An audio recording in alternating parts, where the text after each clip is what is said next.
Why is he here? The whispered question followed the elderly man as he slowly made his way through Arlington National Cemetery toward General Patterson's funeral. Military officials exchanged puzzled, skeptical glances. Why would a simple enlisted man show up at a ceremony reserved for the elite and distinguished? His worn civilian clothes and humble demeanor made him look like an outsider in a sea of sharply pressed uniforms and shining medals. The murmurs grew louder, voices tinged with judgment and disbelief. Some questioned his right to be there.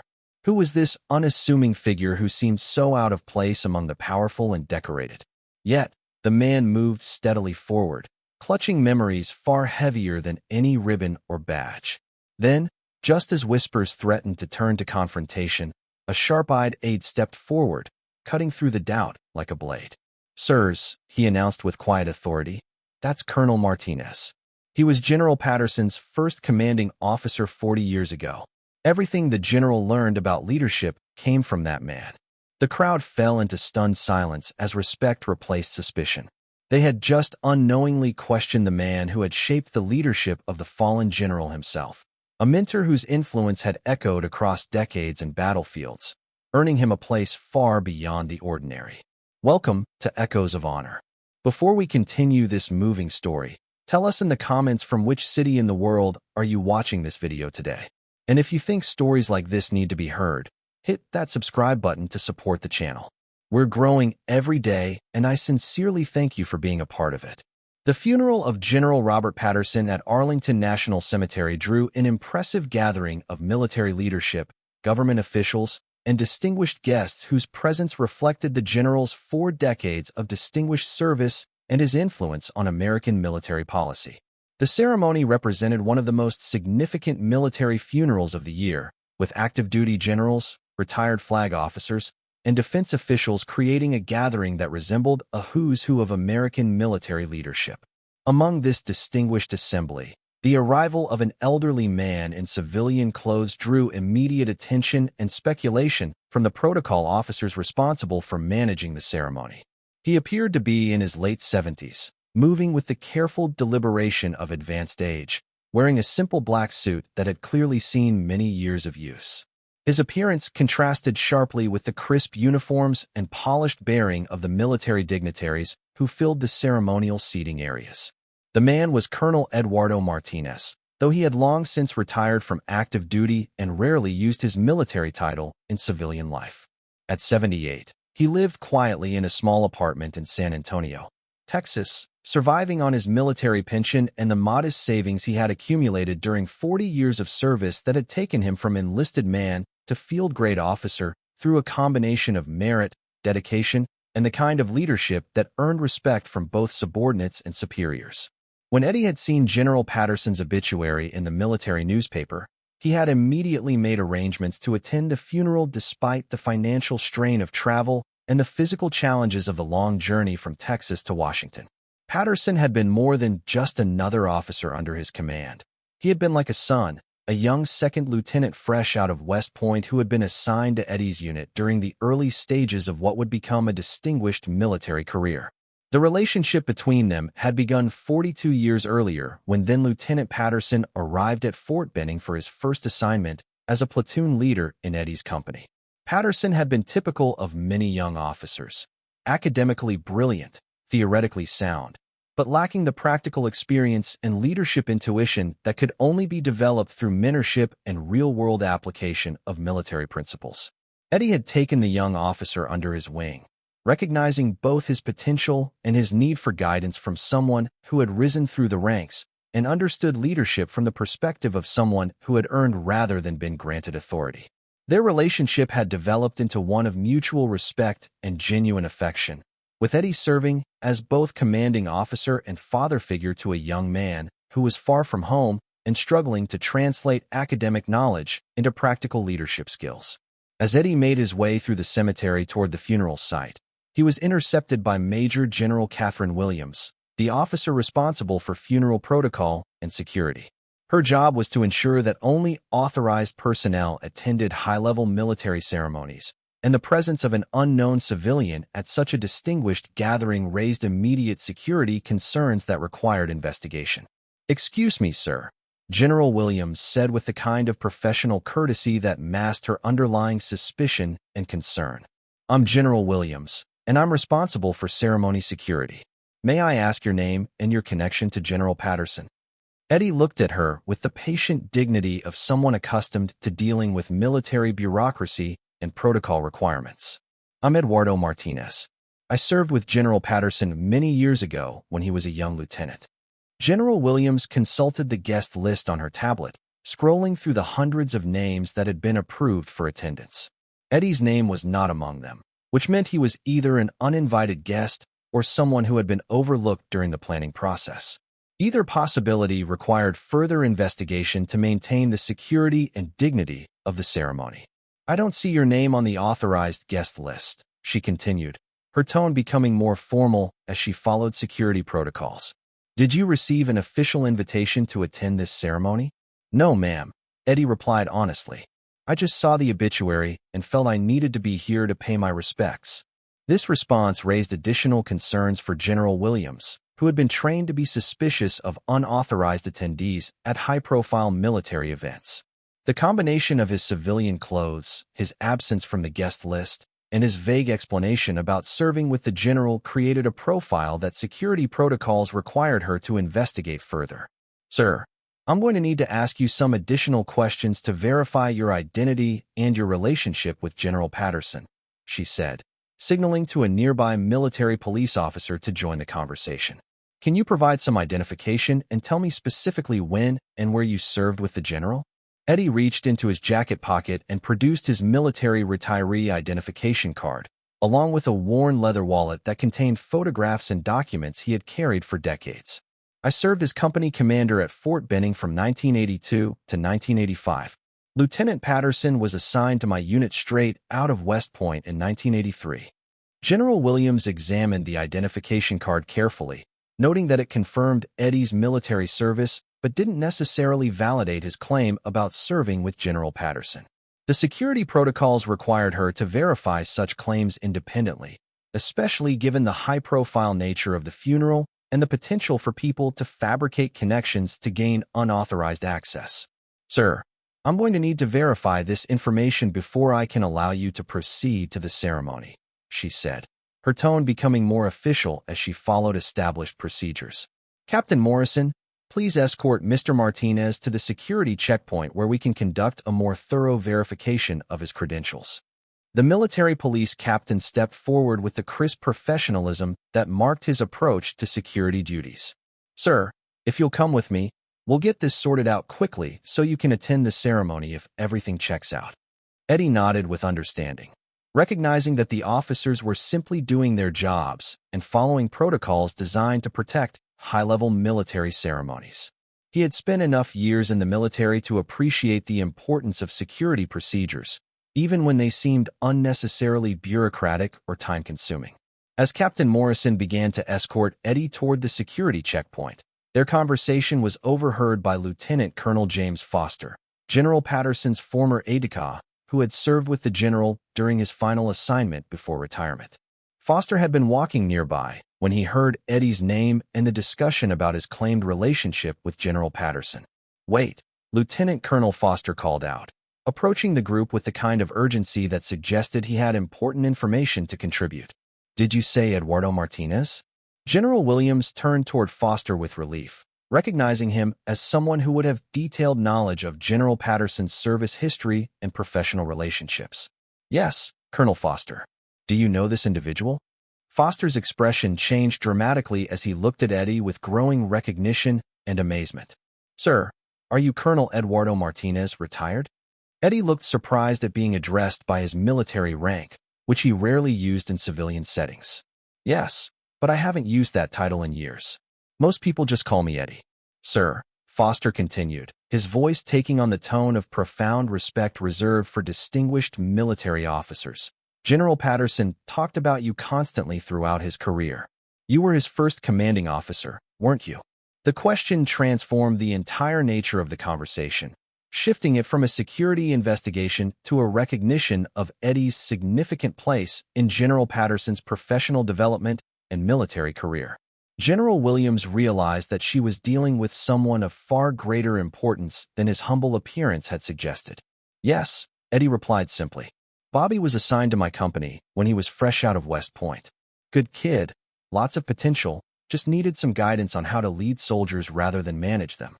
Lieutenant Colonel Foster turned to General Williams with the kind of urgent explanation that comes from recognizing a potentially serious mistake in judgment.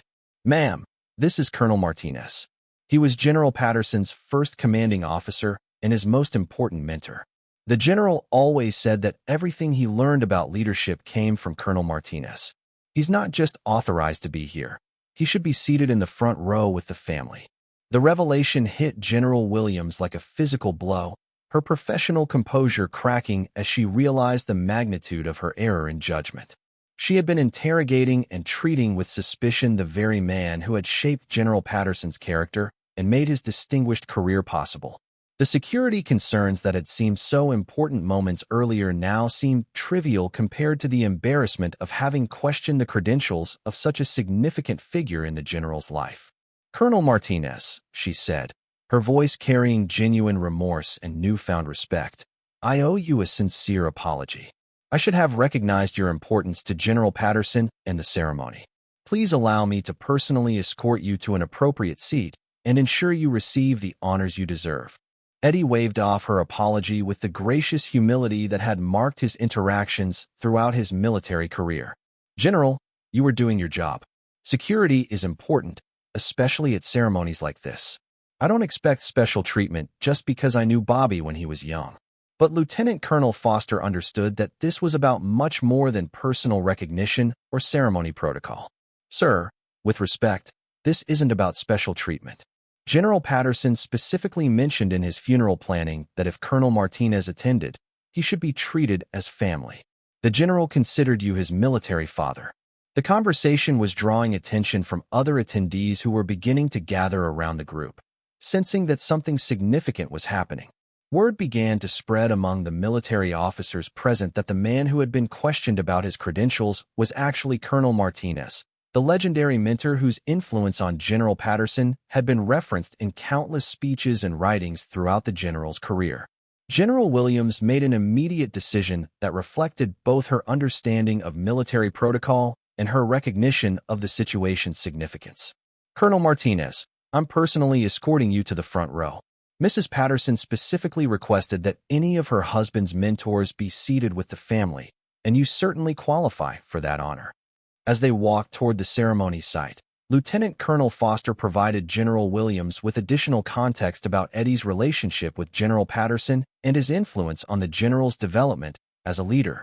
Ma'am, General Patterson used to say that Colonel Martinez taught him the difference between commanding soldiers and leading them. Every leadership principle the general became known for came from what he learned during those early years under Colonel Martinez's guidance. The procession toward the front row drew attention from the distinguished gathering of military leaders, many of whom recognized Eddie's name from stories General Patterson had shared over the years. Retired generals and current flag officers nodded respectfully as he passed, understanding that they were in the presence of someone whose influence on military leadership extended far beyond his own service record. Mrs. Patterson looked up as General Williams approached with Eddie, her face lighting up with recognition despite the fact that they had never met in person. Colonel Martinez, she said warmly, rising from her seat to greet him. Bobby talked about you all the time. He always said you were the most important influence on his military career. Eddie's composure finally cracked slightly as he was embraced by the general's widow, the emotion of the moment overwhelming his usual stoic demeanor. Mrs. Patterson, I'm so sorry for your loss. Bobby was like a son to me. I'm honored that he remembered our time together. Remembered? She replied with amazement. Colonel, he never stopped talking about you. He kept a photo of your old unit on his desk throughout his entire career. He used to tell young officers about the lessons you taught him, and he always said that he hoped to be half the leader you were. The conversation was overheard by several senior officers who had served under General Patterson at various points in his career, and they began to understand that they were witnessing a reunion between the general's most important mentor and his family. The recognition that Eddie had shaped not just General Patterson, but indirectly influenced everyone who had served under the general's leadership, created a ripple effect of respect and admiration throughout the gathering. Colonel Sarah Rodriguez, who had served as one of General Patterson's staff officers during his assignment at the Pentagon, approached Eddie with obvious reverence.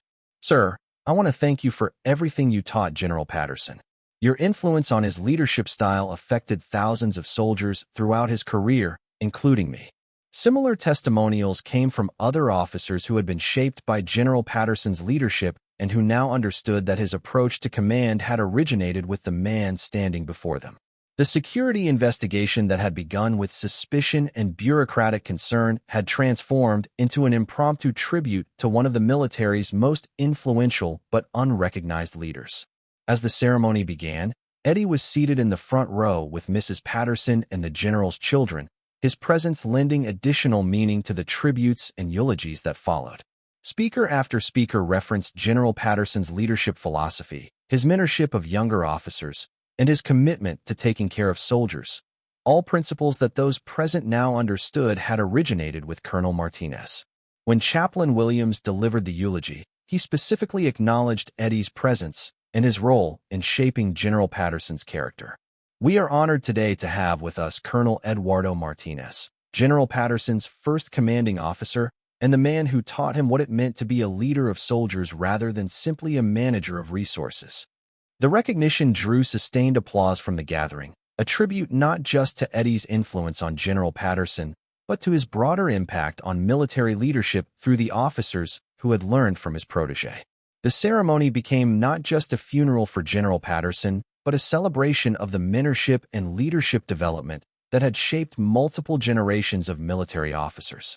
During the flag presentation ceremony, Mrs. Patterson insisted that Eddie participate in receiving the flag, recognizing him as someone who had played a parental role in her husband's military development. The symbolic gesture acknowledged that General Patterson's career had been built on the foundation Eddie had provided during those crucial early years of service. After the ceremony, Eddie was approached by dozens of officers who wanted to thank him for his indirect influence on their careers and to share stories about how General Patterson's leadership had affected their own military development. Many requested his contact information, expressing hope that they could continue to learn from someone whose influence had shaped one of the military's most respected leaders. A young captain who had served under General Patterson during his final command approached Eddie with obvious awe.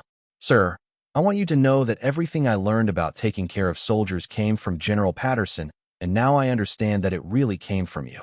Your influence has reached officers you've never met and soldiers you've never served with." Eddie looked at the young officer with the satisfaction of someone who had finally understood the true scope of his impact on military service. "Son, that's how it's supposed to work. We teach the next generation, they teach the generation after that, and the principles of good leadership continue forward long after we're gone." The drive back to San Antonio was different for Eddie than the journey to Washington had been, filled with reflection on how his relationship with a young lieutenant 40 years earlier had influenced countless military careers and shaped the leadership of one of the Army's most respected generals. He had come to Arlington expecting to pay quiet respects to a former subordinate who had become successful. Instead, he had discovered that his influence had rippled through decades of military leadership, affecting officers and soldiers he had never met. The security investigation that had begun with suspicion and protocol concerns had become a masterclass in the importance of mentorship and the enduring impact of good leadership. The officials who had questioned Eddie's credentials had learned that true influence often walks quietly among us, unrecognized and unassuming, asking for nothing but deserving everything. Sometimes the most important people at significant events are the ones others overlook, the ones whose contributions have been forgotten by everyone except those whose lives they changed forever. Eddie Martinez had shaped one of the military's most respected generals, and through that influence, he had affected thousands of military careers and saved countless lives through the leadership principles he had passed on to a young lieutenant decades earlier. The funeral at Arlington National Cemetery became a reminder that influence rarely announces itself with fanfare, that the most significant contributions to military leadership often come from quiet mentors who ask for nothing but give everything to the development of the next generation. The elderly man who had been questioned about his credentials proved to be the source of everything the gathering was celebrating about General Patterson's leadership and character. This story was brought to you by Echoes of Honor. Before we leave you today, here's our question. Have you ever known someone who never asked for recognition but deserved more than anyone else? Maybe someone whose quiet influence shaped leaders, whose mentorship rippled forward through generations. Tell us in the comments what they meant to you and how you remember them. And if you think stories like this need to be heard, hit that subscribe button to support the channel. We'll see you in the next one.